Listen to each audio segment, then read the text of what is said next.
بسم اللہ الرحمن الرحیم۔ السلام علیکم۔ میں آپ کا میزبان سمیع ابراہیم حاضر خدمت ہوں خبروں، تجزیوں اور تبصروں کے ساتھ، اور آپ دیکھ رہے ہیں ہمارا سوشل میڈیا سمیع ابراہیم آفیشیل۔ نئے سال کا آغاز ہو چکا اور اب زندگی پھر اسی طرح رواں دواں۔ کل 2 تاریخ ہے۔ مذاکراتی کمیٹی جو ہے حکومت کی اور تحریک انصاف کی، اس کے بیچ ملاقات ہونی ہے، اس کی کچھ تفصیلات، کچھ سوالات، لیکن جو رات ہوا نئے سال کی رات، اس نے یہ ثابت کر دیا کہ عمران خان لوگوں کے دلوں میں رہتا ہے۔ اور اگر کوئی یہ سمجھتا ہے کہ وقت گزرنے کے ساتھ ساتھ عمران خان کی لوگ یاد کو بھلا دیں گے یا وہ ان پاپولر ہو جائے گا، یا یہ جو موجودہ حکمران ہیں یا جو موجودہ طاقتور لوگ ہیں، ان کی جو پالیسیز ہیں وہ پاکستان میں پوری طرح لوگوں کے دلوں میں اتر جائیں گی اور وہ ان کو آپٹ کر لیں گے، غلط ہے۔ یہ امید غلط ہے۔ جو لوگوں کے ہجوم اکٹھے ہوئے اور انہوں نے جہاں جہاں پاکستان میں لوگ اکٹھے ہوئے وہاں پر نعرے لگائے گئے، P T I, P T I, Imran Khan زندہ باد اور قیدی نمبر 804، یہ نعرے تھے۔ مری، میں آپ کو بتاتا ہوں، یہ آپ فوٹیج میں دیکھ سکتے ہیں، سن سکتے ہیں کہ جو لوگ وہاں پر آئے نیا سال منانے کے لیے، وہ اکٹھے ہوئے تو وہ عمران خان کو نہیں بھولے، اپنے قائد کو نہیں بھولے، اپنے مرشد کو نہیں بھولے، اور انہوں نے اتنے نعرے لگائے کہ نئے سال کی رات پولیس کو لاٹھی چارج کرنا پڑا۔ پنڈی میں آ جائیں، یہاں پر صدر میں، بینک روڈ پر ہزاروں کی تعداد میں نوجوان موجود تھے۔ کیا نعرہ لگ رہا تھا وہاں پہ؟ قیدی number 804، Imran Khan, I P T I. Karachi میں، ملتان میں، فیصل آباد میں، جس جگہ نوجوان اکٹھے ہوئے، پی ٹی آئی کے جھنڈے بھی لہرا دیے گئے اور عمران خان زندہ باد کے نعرے بھی لگا دیے گئے، جو اب بیسیکلی ثبوت ہے اس بات کا کہ پی ٹی آئی اور عمران خان یہ پاکستان پر اس طرح سے چھائے ہوئے ہیں، ان کی چھاپ اتنی زیادہ ہے کہ یہ جو سن 2025 ہے، اس کے جو یہ ابتدائی 5، 6، 7 ہفتے ہیں، بڑے ڈیسائسو ہوں گے اس میں، کیونکہ اب جو تحریک ہے اپنا حق واپس لینے کی، 8 فروری کا مینڈیٹ واپس لینے کی، وہ اب اگلے مرحلے میں چلی گئی ہے۔ اب یہ بات کہ پاکستان میں پاپولر کون ہے، پاپولر کون نہیں ہے، یہ طے ہو چکی۔ یہ بات کہ کون بندے نکال سکتا ہے، کون احتجاج کر سکتا ہے، یہ بات بھی طے ہو چکی۔ اچھا، جھوٹ جو ہے یہ بھی ایکسپوز ہو چکا کہ پاکستان میں کوئی اقتصادی ترقی نہیں آنی جب تک آپ پولیٹیکل سٹیبلٹی نہیں لاتے، اور اس وقت تک پولیٹیکل سٹیبلٹی نہیں آ سکتی جب تک عمران خان کو، اس کی ریئلٹی کو آپ انکارپوریٹ نہیں کر سکتے۔ آپ صحافیوں کو ماریں، آپ ججز کو تبدیل کریں، آپ پارلیمنٹیرینز کو ماریں، ان کے وفاداریاں تبدیل کرانے کے لیے ان کے رشتہ داروں کو اغوا کریں، لیکن عمران خان کا جو فینامنا ہے وہ کہیں نہیں جانے والا، وہ وہیں پر موجود ہے اور لوگوں کے دلوں میں اتر چکا ہے۔ اب اس کو لوگوں کے دلوں سے نکالنا، ان کی زندگیوں سے نکالنا، اس حکومت کے لیے، اس اسٹیبلشمنٹ کے لیے، میں آپ کو بتاؤں، یہ ہو ہی نہیں سکتا، بالکل نہیں ہو سکتا۔ اب تو شہباز شریف صاحب کہتے ہیں احتجاج کے لیے آپ اوں کریں، مطلب یہ کہ آپ بس اب اوں کریں، اور جاپان کی مثال دے رہے ہیں، کسی اور جگہ کی مثال دے رہے ہیں، پر لوگ نہ مان کے دے رہے ہیں، نہ لوگ اس بات کو تسلیم کر رہے ہیں۔ ان حالات میں سب سے پہلے 2 تاریخ کو، یعنی کل، یہ جو ابھی جب میں یہ ویلاگ کر رہا ہوں تو ٹیکنیکلی تو یہ آج کی ہو گئی 2 تاریخ، کیونکہ 12 بجے کے بعد ہو جاتی ہے اگلی تاریخ، مذاکراتی کمیٹی حکومت کی اور تحریک انصاف کی، یہ مل کے انہوں نے بات کرنی ہے۔ اچھا، اب ایک سوال اہم ہے۔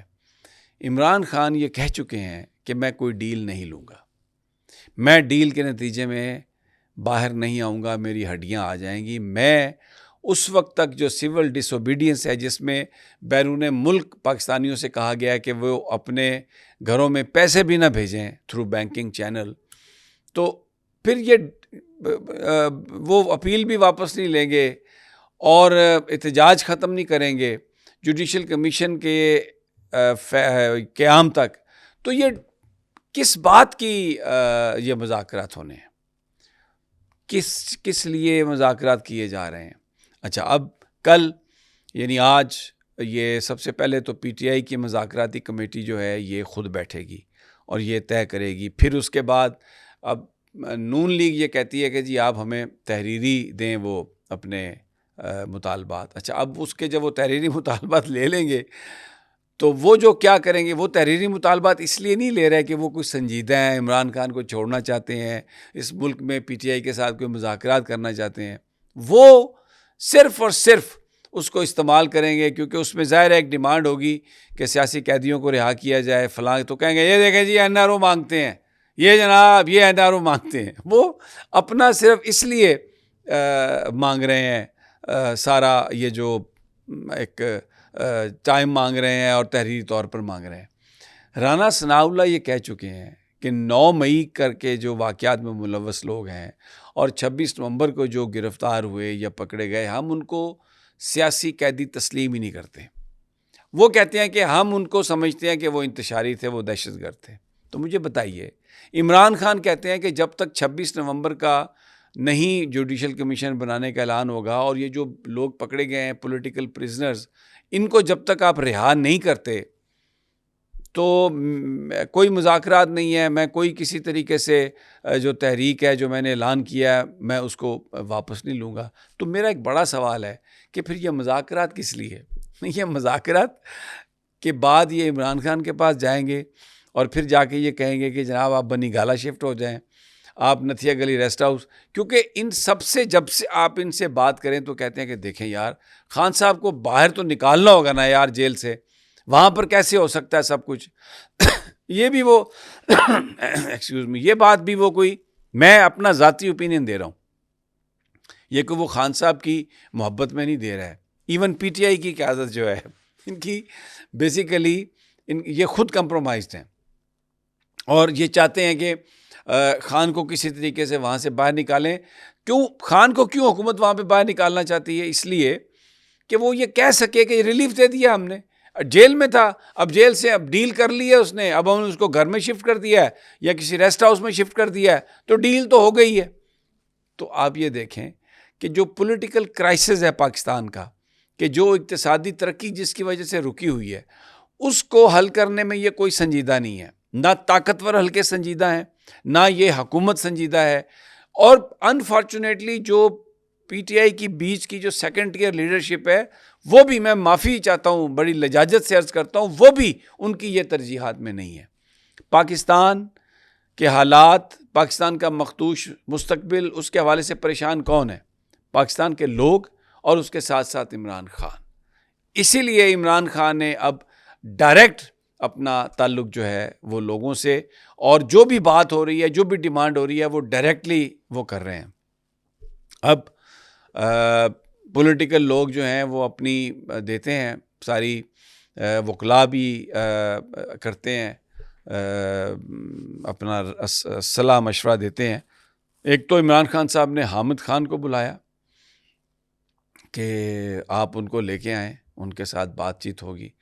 اور اب اس کے علاوہ ایک اور خاتون کو بھی بلایا، میں بوجہ ابھی ان کا نام نہیں ڈسکلوز کر رہا، جب وہ مل کے آ جائیں گی تو پھر میں ان کا نام ضرور آپ کو بتاؤں گا.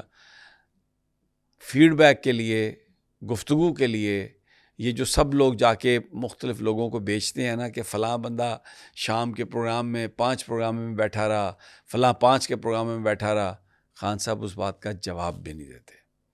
ادھر سے سنتے ہیں، ادھر سے نکالتے ہیں، کیونکہ خان تہیہ کر چکا ہے کہ برے حالات میں، آغاز میں جو لوگ پارٹی کو چھوڑ کے چلے گئے تھے، ان کی واپسی جو ہے وہ جب خان رہا ہوگا تو لوگوں کے ساتھ ڈسکس کر کے، عوام الناس پی ٹی آئی کے ووٹرز ان کے ساتھ مل کر وہ فیصلہ طے کرے گا ان کا کہ کیا کرنا ہے.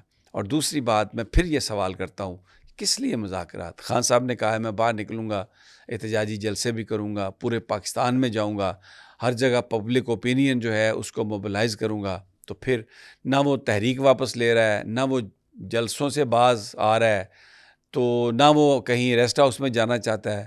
تو یہ مذاکرات ہیں کس چیز کے لیے؟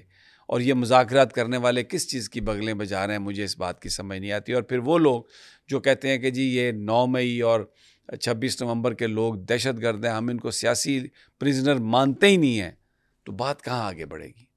اگلی ویڈیو تک اجازت، اللہ نگہبان.